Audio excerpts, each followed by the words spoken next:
पत्नी की नाक सुंदर थी, इसलिए सोते समय नाक को ही चबा डाला पति ने। अब सलाखों के पीछे गूनी पति। आप सबका स्वागत है न्यूज लाइन कोलकाता में। जी हाँ, ये चौंका देने वाली घटना सामने आई है। पत्नी का चेहरा बहुत सुंदर था, खास कर उसकी नाक।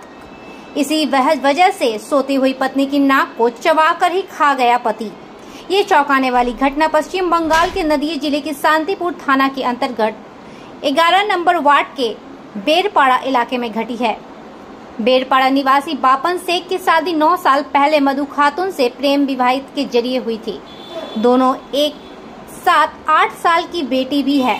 शुरू में उनका दाम्पत्य जीवन ठीक ठाक चल रहा था, लेकिन पति अक्सर पत्नी से कहता कि तुम्हारा चेहरा बहुत सुंदर है, खास करके नाक। गत गुरुवार रात करीब 3 बजे जब मधु खातून सो रही थी, तभी अचानक उनके पति ने उनकी नाक पर काटा। अचानक हुई दर्द और जलन से उनकी नींद टूट गई। जब वो खुद को बचाने की कोशिश करने लगी तो पति ने उनकी उंगलियों पर भी काटी। किसी तरह से वो जान बचाकर घर से बाहर भागी। मधु खातून का आरोप है कि उसका पति अक्सर शराब पीकर हिंसक हो जाता था और कहता था, तेरा चेहरा इतना सुंदर क्यों है, तेरा नाक बहुत सुंदर है, मैं इसे खा जाऊंगा। इसके अलावा उनसे एसिड फेंकने की भी धमकी दी गई थी।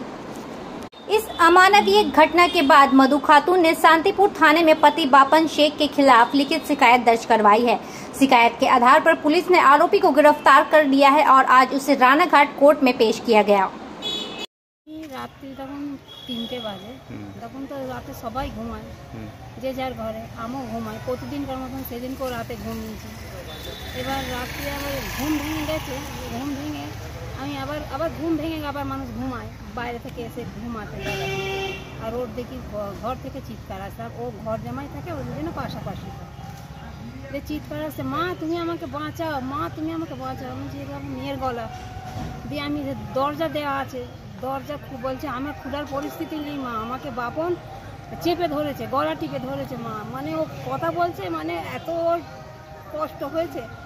দিয়ে আমি দরজা ভেঙে, দুটো দরজা ভেঙে ওকে আমি গিয়ে দেখি আমার জামাই ওকে গলা টিপে ধরে আছে, নাক কামড়ে নিয়েছে, নাক দিয়ে রক্ত বার হচ্ছে, আঙুলটা কামড়ে নিয়েছে, রক্তটা।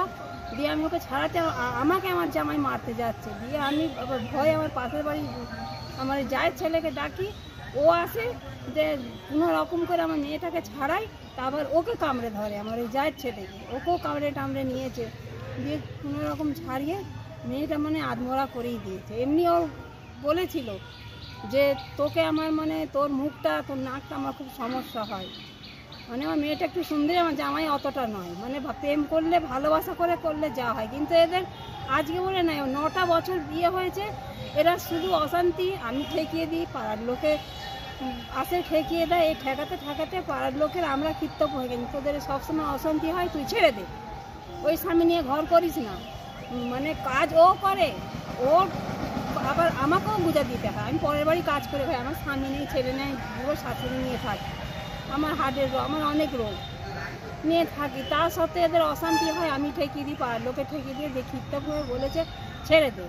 যে বললো ছেড়ে দেবো, একটা বাচ্চা হয়ে গেছে, এই বলে তা কে জানে যে রাতে ঘুমানোর পর আমার মেয়েকে এইভাবে মারবে। মানে অর্ধেক হাফ মার্ডার যাকে বলে সেইটাই ছিল। নাকে 7টা সেলাই পড়েছে, এই আঙুল যৌতুক নেই। মানে আমরা খুব অসহায়, আমাদের পাশে কেউ নেই, আমার না ছেলে আছে না স্বামী আছে, কেউ নেই। একটা অসহায় কেরম করেছে, তার বিচার তো মানে করা থেকে করা শাস্তি, তাকে শাস্তি দিতে হবে, এই আমার বলা। মানে আমার বলার আমার মুখ দিয়ে কথাও বেরোচ্ছে। থানায় অভিযোগ করেছেন? হ্যাঁ, থানায় অভিযোগ করেছেন? হ্যাঁ, অভিযোগ করেছি। ওকে এখন ধরে এনেছে, কিন্তু ওকে ছাড়ানোর জন্য সবাই ব্যতিব্যস্ত হচ্ছে। মানে ওর মা, ওর বোনরা এমন ক্রিটিক্যাল, ওরা মানে ওরা এত ঝগড়া করতে পারে, এত বানাতে পারে, মা বোন ওরা, মানে ওদের মানে ধারণা নেই। ওর ননদ কতবার ওকে মেরেছে, মা ও মানে শাশুড়ি ওকে মেরেছে, তাও আমরা বলেছি ঘর কর। আমরা জানতে পারিনি যে ও মানে এরকম হবে। মানে কোনো কেউ চায় না যে একটা সংসার ভাঙে, সেই হিসেবে ওকে এতদিন বলেছি ঘর কর, সেই হিসেবে করে। তার মধ্যে আমার মেয়েকে যে সেদিনকে ওইভাবে করবে, যদি জানা থাকতো আমি কবেই ছাড়িয়ে নিতাম। কি নাম জামাইয়ের? জামাইয়ের বাপন শেখ।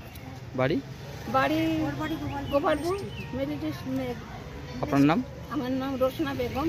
আপনার বাড়ি? আমার বাড়ি কলমদিনী মোড়।